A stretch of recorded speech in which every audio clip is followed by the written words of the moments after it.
Merci. Je suis venu ouvrir les yeux de plusieurs personnes ce soir. Amen. 2 Corinthiens chapitre 4, versets 3 à 4. Satan, le prince de la puissance de l'air, œuvre, travaille puissamment dans l'aveuglement des yeux spirituels. Qu'est-ce que la Bible dit? 2 Corinthiens 4, 3 à 4. Il est écrit. Oui. Si notre évangile est encore voilé. Si notre évangile, si la parole de Dieu est encore voilée. Il est voilé pour ceux qui périssent. Comment savoir que je suis en train de périr? Car périr, c'est mourir à petit feu. Oui. Comment savoir que je suis en train de mourir à petit feu étant vivant? C'est lorsque l'évangile est voilé à mes yeux. Yeah. Ensuite, verset 4. Oui. Pour les incrédules. Pour les incrédules. Dont le Dieu de ce siècle. Le Dieu de ce siècle a aveuglé l'intelligence. Satan, le Dieu de ce siècle, aveugle l'intelligence. Pour.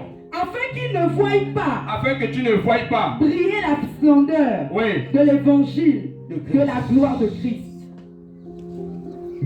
Dans Genèse, lorsque le serpent vient parler à Adam et Ève, en méditant, je me suis rendu compte que ce n'est pas seulement la pomme qui a facilité l'ouverture des yeux de Adam et Ève, mais en vérité c'était la parole libérée par le serpent. Pendant que le serpent ne fait que parler, qu'est-ce que Satan veut faire? Il veut éveiller. Il veut ouvrir quelque chose parce que Adam et Ève dans le jardin d'Éden voyaient selon l'esprit. Et lorsque tu vois selon l'esprit, tu peux facilement contempler le Seigneur. Amen. Et l'ennemi voulait ouvrir les yeux physiques. Et par la parole qu'ils avaient écoutée venant du serpent, les yeux physiques sont ouverts. Lorsque tes yeux physiques s'ouvrent, tu ne peux voir ce que Dieu a réservé pour toi. Car Dieu est esprit. Et on peut voir les choses de l'esprit que par les yeux de l'esprit. Vérité. Alors le serpent se met à travailler afin d'aveugler l'œil spirituel pour ouvrir l'œil naturel. D'où nous viennent les médias, novelas, les chaînes, télévision, films, etc. Beaucoup de choses. Simplement pour captiver l'esprit des hommes. Afin que les yeux spirituels soient étouffés par ceux qui voient et par ceux qui entendent. Vérité. Tu vas ouvrir tes yeux ce soir. Amen.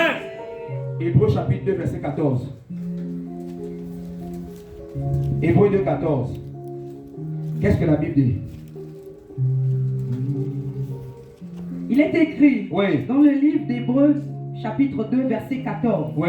Ainsi donc, puisque les enfants participent au sang, Parce que les enfants participent au sang et à la chair, et à la chair. il a également participé lui-même, Oui. afin que par la mort, Afin que par la mort de Jésus, il anéantisse celui qui a la puissance de la mort. il anéantit celui qui a quoi? La puissance de la mort. Satan a la puissance de quoi? De la mort. Il a la puissance de tuer tes études. Il a la puissance de détruire ton foyer. Il a la puissance de détruire tes enfants. Il a la puissance de détruire ce qui est à toi. Le diable. Oui? C'est-à-dire le diable. Le diable. Jean chapitre 10, verset 10. La Bible dit le voleur ne vient que pour dérober, égorger et détruire. Le voleur ne vient que pour dérober, égorger et détruire. L'une des choses que l'ennemi a dérobé dans la vie de plusieurs personnes, c'est la domination. Comment Satan a fait pour récupérer la domination que Dieu avait donnée à l'homme? C'est en changeant simplement l'image de l'homme. Au commencement, en Genèse 1, 26, la Bible dit, Dieu dit à l'homme, soyez féconds, assujettissez, dominez. Il créa l'homme à son image et à sa ressemblance. L'homme qui est à l'image et à la ressemblance du Seigneur peut encore dominer sur les poissons, sur les serpents, sur les scorpions et sur toute la puissance de l'ennemi. Aujourd'hui, beaucoup d'enfants du Seigneur sont victimes des œuvres des ténèbres, simplement parce qu'ils ont perdu la domination que Dieu avait donnée à l'homme au commencement. Amen. Genèse 1, 26. Oui. Il est écrit, Puis Dieu dit, Puis Dieu dit, faisons l'homme à notre image, faisons l'homme à notre image, selon notre ressemblance, selon notre ressemblance, et qu'il domine sur les et poissons qu'il de la domine mer, sur les poissons de la mer, sur les oiseaux du sur ciel, les oiseaux du ciel, sur le bétail, sur le bétail. sur toute la terre, Oui, et sur tous les reptiles qui rampent sur la terre. la domination sur les œuvres des ténèbres dépend de l'image que nous avons. Je vais prendre un exemple. Si ce jeune homme prend un peu ce panier comme symbole d'une bouteille de reggae, il a 2 à 3 regards avec lui et il ne fait que boire. Je suis un passant et je vois le monsieur avec des bières. Comment je vais nommer ce monsieur? Un soulard ou encore un buveur. Hormis le nom que tes parents t'ont donné, l'esprit du monde te donne aussi un nom. Mais ce que tu oublies, c'est que derrière chaque nom, il y a une destinée. Et derrière chaque nom, il y a un esprit. Donc tu es appelé par tes parents Moussabou. Mais l'esprit du monde t'a certainement donné le nom de chanvreux. Et si tu es chanvreux, c'est une destinée qui t'est donnée par l'esprit qui est derrière. Car à chaque nom, il y a un esprit qui est à côté. Donc Colossiens 1,15, la Bible dit, il est l'image du Dieu invisible. Donc l'image que nous voyons dans le monde visible est inspirée d'un esprit qui est dans le monde invisible. Les anomalies que certains peuvent vivre dans le monde naturel sont inspirées et influencées par des esprits que vous ne voyez pas dans le monde invisible. Vérité.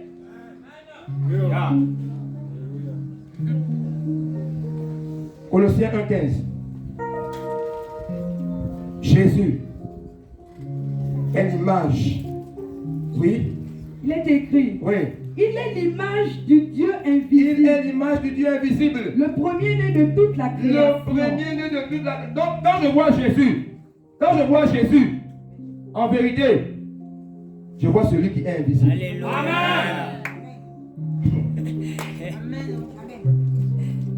Donc lorsque je vois des situations, lorsque je vois des images que Satan présente, je ne peux pas m'arrêter simplement sur l'image. Parce que derrière chaque image, il y a un esprit. Et toutes les images portent des noms. Quelle est l'image qui t'a été donnée par le monde? Question. Et si le monde t'a donné une image, quel est l'esprit qui opère derrière cette image? Question. Parce que tu as plusieurs noms. Bécalé que tu portes le nom de tes parents. Mais impudique, c'est le nom donné par le monde.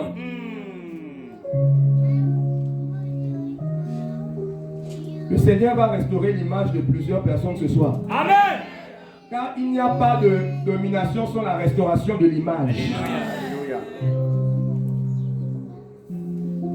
Alléluia. Amen. Est-ce qu'on peut avancer? Est-ce qu'on peut avancer? Amen. Ésaïe 8, verset 23. Ésaïe 8, verset 23. Les esprits du monde des ténèbres cherchent des territoires pour régner. Je reprends. Les esprits du monde des ténèbres cherchent des territoires pour régner, pour habiter, pour dominer et pour s'étendre. Ils ont besoin des territoires. Qu'est-ce que la Bible dit dans Ésaïe 8, 23? Il est écrit, Oui. mais les ténèbres ne régneront pas toujours. Mais les ténèbres ne régneront pas toujours. Donc il y a un temps où les ténèbres règnent. Et il y a un jour, il y a une date, il y a une heure où le Seigneur décide d'arracher les ténèbres, d'enlever les ténèbres et d'imposer la lumière.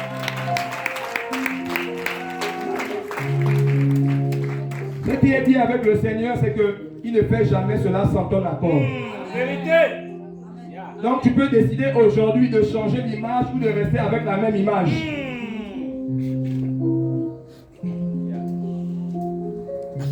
Apocalypse chapitre 12, verset 7 à 12. Il y a eu guerre dans le ciel entre Michael et les démons, les anges déchus. Oui, Apocalypse 12, verset 7 à 12. Il est écrit, il y eut guerre dans le ciel. Il y a eu guerre dans le ciel. Michel et ses anges Michel et ses anges ont fait un combat contre le dragon. le dragon. Et le dragon et ses anges combattirent. Oui. Verset 8. Uh-huh. Mais ils ne furent pas les plus forts. Mais ils ne furent pas les plus forts. Et leur place ne fut plus trouvée dans le Et ciel. leur place n'était plus trouvée dans le ciel. Verset 9. Oui. Et il fut précipité. Il a été précipité. Le grand dragon. Le grand dragon. Le serpent ancien. Le serpent ancien. Appelé le diable. Appelé le diable. Et Satan. Et Satan. Celui qui séduit toute la terre. C'est lui qui séduit toute la terre. Il opère par la séduction. Oui. Il fut précipité sur la terre. Ensuite, Et ses anges furent précipités avec lui. le diable Satan a été précipité avec ses anges sur la terre. Oui. Verset 10. 1. Et j'entendis dans le ciel Et j'ai entendu dans le ciel une voix forte qui disait, une voix forte qui disait, maintenant le salut est arrivé, maintenant le salut est arrivé. et la puissance, Et la puissance et le règne et le règne de notre de Dieu, notre Dieu et l'autorité de son et Christ, l'autorité de son Christ. car il a été précipité, Car il a été précipité. l'accusateur de nos frères, L'accusateur des frères. celui qui les accusait devant notre Celui qui les Dieu, accusait devant notre Dieu. jour et nuit. Jour et nuit. Verset 11.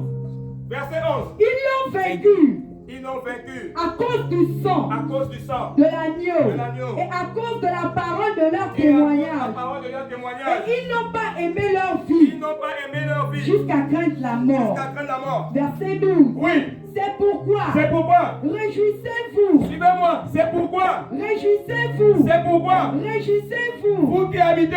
cieux, Vous qui habitez. au ciel, Vous qui habitez. au ciel. Ceux qui sont nés en Christ. La Bible déclare dans Éphésiens chapitre 2. Il nous a fait asseoir avec lui dans les lieux célestes. Cela signifie que ceux qui peuvent vivre sur la terre dans la réjouissance, ce sont des personnes qui sont assises avec Christ dans les lieux célestes.